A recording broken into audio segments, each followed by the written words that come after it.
When I say the word trauma, what I mean is someone is in a situation that is both unbearable, intolerable, and there's no way for them to escape. So there are several situations that can be traumatic if you use that definition. But when I use that word, that's what I mean by it. So my experience of trauma, I mean, I'm a black man in America. Every single day has been traumatic. Like, I mean, like the stress of not being able to walk, even when people are wearing their masks during coronavirus. You know how terrified I am to go into stores with a mask on my face, even though I know I'm in the liberal mecca of the world. I'm terrified that someone's going to point at me, someone's going to call the cops, someone's going to do something. So I think that, again, this is why I go back to like defining what we mean when we say things. I think there are a lot of people who have been through some traumatic experiences, but because they think the definition of trauma is war veteran, they don't realize it. I think people are walking around with PTSD and don't even realize it, have no idea the effects that trauma is taking on their body, because they're in a relationship that they need to leave, because they're at a job that they need to go away from, because they're in a situation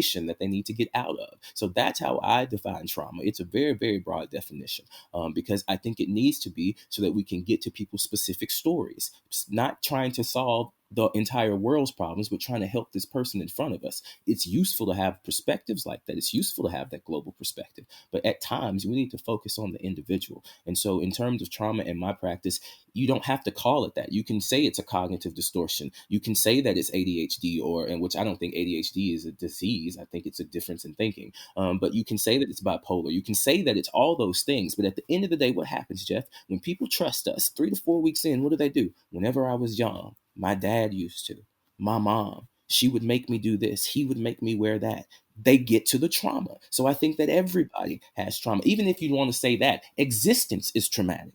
And I know there are some people saying you are devaluing trauma. I'm not. Listen to what I'm saying. Everyone that is listening to the sound of my voice, the people that you know and love, one day they're going to die. And you're not going to know how, you're not going to know when, and you're not going to know what happens after they die. That's traumatic. Who asked to be born? None of us. And so we're brought into a world where we have to deal with that reality. And people wonder why they overeat, why they consume stuff. You're trying to avoid that thought that I just brought back to your remembrance all day. Existence is traumatizing. Existence is traumatizing. So when you ask that question, it's like, how do I even answer that? Like, like it's in everything, depending on how you look at it, depending on the framework that you have. If you have the framework of the medical model, it's not trauma, it's chemical imbalances, and we need to fix that, right? If you have a framework of behavioralists and evolution, I mean, the behavioralists, you would say something about like genes, and you would talk about selfishness and all that sort of stuff. It just depends on your framework. And so I try to not have any one framework, but trauma, the framework of trauma is one that has been very, very, interesting to me, partly because of my own experiences with trauma, right? So that's really kind of how I look at that and what I think about trauma.